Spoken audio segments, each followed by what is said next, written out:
Hey there, I'm Kane Rains, and welcome back to my basement. Getting back in the swing of things after the plumbing fun that we had to go through, but we're going to continue on with the TMNT figures that we've been looking at today with everyone's favorite reporter, April O'Neil. This is the Ultimate April O'Neil, aka Mutant Interest Story, that came out. I think it was the last April figure to come out from the cartoon series. I believe one of the movie or video game versions have come out since then, but this is the only one I have for the moment. We'll see if the 2012 line and others get an April figure. I know they're making Casey before April, which bothers me because as much as I like the 2012 series, Casey is the worst part of it, and the fact that they're putting him out there before April, it irks me. It irks me, people, so much. But today we've got the original, or at least the original in my mind. As I know there were comics and whatnot before this one, but this is who I think of as the original April. And I think a lot of people default to her as well. So let's get her out of the box, see what she's got going for her, and then find a place for her on the shelf. So here's April out of her packaging, along with the majority of her accessories and alternate pieces. She also has several alternate hands, which I will show, but since there are a lot of them, I'm not going to take them out of the packaging just yet. As far as appearances go, okay, well, there she went. As far as appearances goes, she looks good. Like all of the figures we've seen from the cartoon line so far, she's got a really good mold. She's got a good paint job. If you were imagining April O'Neil from the 80s, 90s show, then there you go. I think that they did a really good job of capturing her aesthetic. I know in the original one, she had a larger head that was somewhat noticeable. I think this one matches it. I know at first the neck might look really long, but I think it looks fine. Look, comparing it to the original series, it's a good look. And you've got that line work to give it that original 2D look, and it's just I'm really happy with her. And this is actually the first NECA figure I got. I may have several now between the Turtle line and like the Jack Skellington and whatnot, but she was the first one I saw. I was like, you know what? I think I might want to see what this is all about. And so I got her. I wish they'd do an Irma on her own, because even the one Irma we got was part of a multi-pack, and I really don't like the multi-packs. Two is all right, but then you get into 3 and 4 figures, and it's like, no. And even sometimes the 2. Like, I had the chance to buy the 2-pack that had Mona Lisa from the cartoon in it, the 80s cartoon, and it's like, but I did not care at all about the second figure. I guess I could have tried to resell him, but I'm generally not that kind of guy. Anyway, as far as posability goes, it's pretty good overall. We've got a range of motion.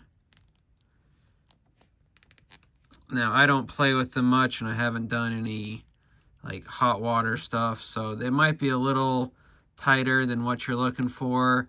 And we do have the pin here, which isn't as noticeable in some of the other figures, where we've got some pinless. But on the whole, we're able to get a good range of motion. So, and I'm always a little hesitant to do too much with them, because I'm kind of, I guess, simple in that regards, but you've got a good range of motion. I'm pretty happy with her overall.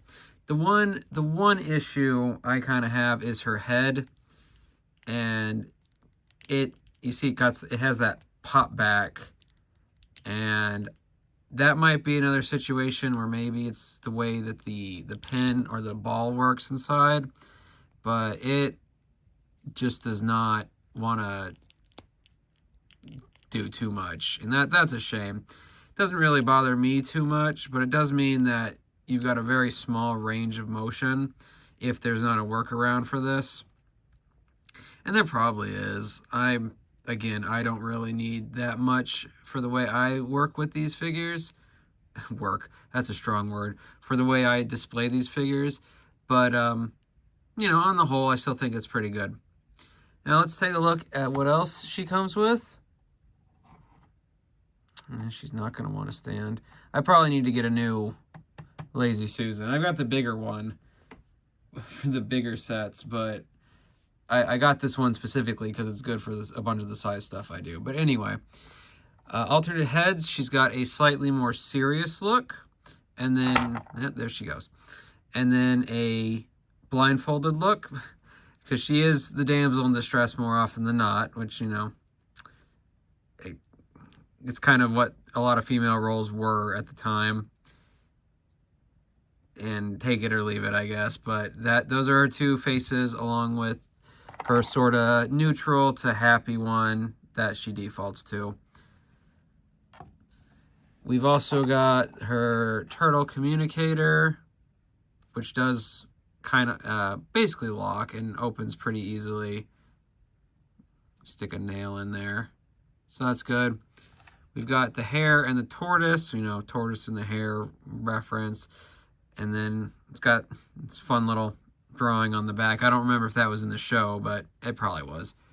Then we've got Baby Pizza Monster, which was from an episode where some aliens, not aliens, but some creatures mutated to parody aliens. What I think was called a doka plant, maybe? It's been a while. But it's another accessory from the show, deep cut. We've also got a mutated Venus flytrap, which definitely isn't a Mario reference, and probably actually isn't, but retroactively we can call it one, especially with the turtle connection. The, I think is a hamster sculpture. And then we've got both a audio recording one for just regular interviews without camera, or in tandem with camera, and then also a camera for her to record with.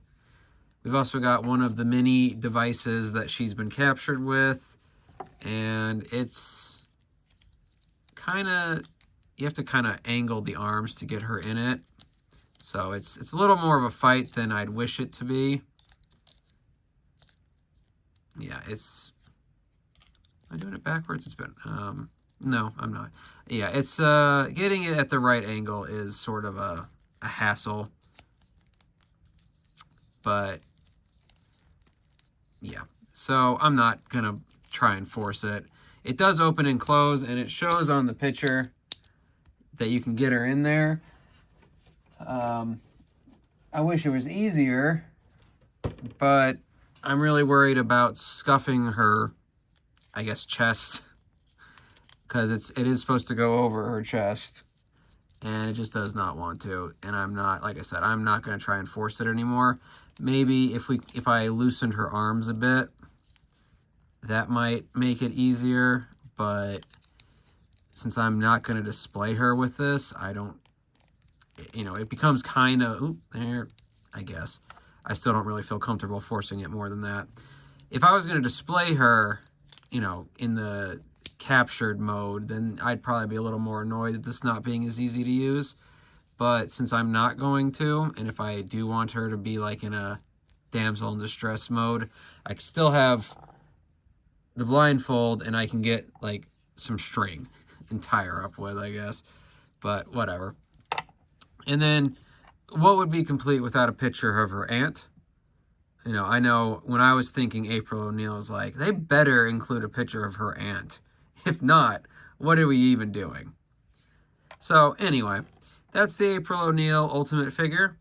I think that she's a pretty good figure overall. Again, this is the first NECA figure that I got, or at least was inspired to start collecting with. And, yeah, so I'm pretty happy with her. She's been kind of a gateway drug to other action figures, actually, which makes it kind of funny that she's basically the last NECA figure I've got to show for a little while, at least I think. I don't remember any others that haven't come out yet. I know that like I said, I'm waiting for the 2012 one, but the next wave, she's evidently not going to be in, so that's kind of a shame. But regardless, that's a whole other tangent. It's, you know, we do tangents here, so whatever. On the whole, good figure. Let's see how she looks on the shelf and go from there. But before that, and before I forget, we've also got hands. So there's a bunch. We've got, let's see, 1, 2, 3, 4, 5 alternate sets of hands, like for both hands, which is, you know, that's great. I always like it when they do that. I prefer that to things like, you know, the restraint that's not super easy to use. But and some of these others, like, I'd rather have more hands than the picture of the aunt. I remembered her when I saw her, but I don't remember anything about that episode in general, or at least that part of it. So we've got peace hands, we've got a microphone hand there, there's another one down there, we've got thumbs up, and then this one is kind of like, there's a pair that's really close to her default hands, just kind of spread open, and I guess that's great for whatever you want to do, but if you're not gonna do something like more unique, then I'd rather just keep the default hands than just an open-handed one. But whatever. It's neat that you get 12 hands total. I'm just gonna leave her with these for now because until my shelf setup gets back to where it was, I'm not gonna put too much extra accessories out. And I don't think she's going to stay in the sewer long term. But for now, we're going to put her in the sewer because that's the only place I've got set up on the shelf. So let's grab her and see how she looks with the turtles and what else I've got going on over there. And here we have her on the ladder from that Extreme Sets diorama as she comes down to see her favorite sets of brothers, both old school and, well, not new school since it's been over a decade. But we've got the whole sewer set back up the way it was before my sewer needed to be worked on. And we're going to see how that ladder holds up. And, you know, she's got to come down to see him somehow. So we'll see how long that lasts.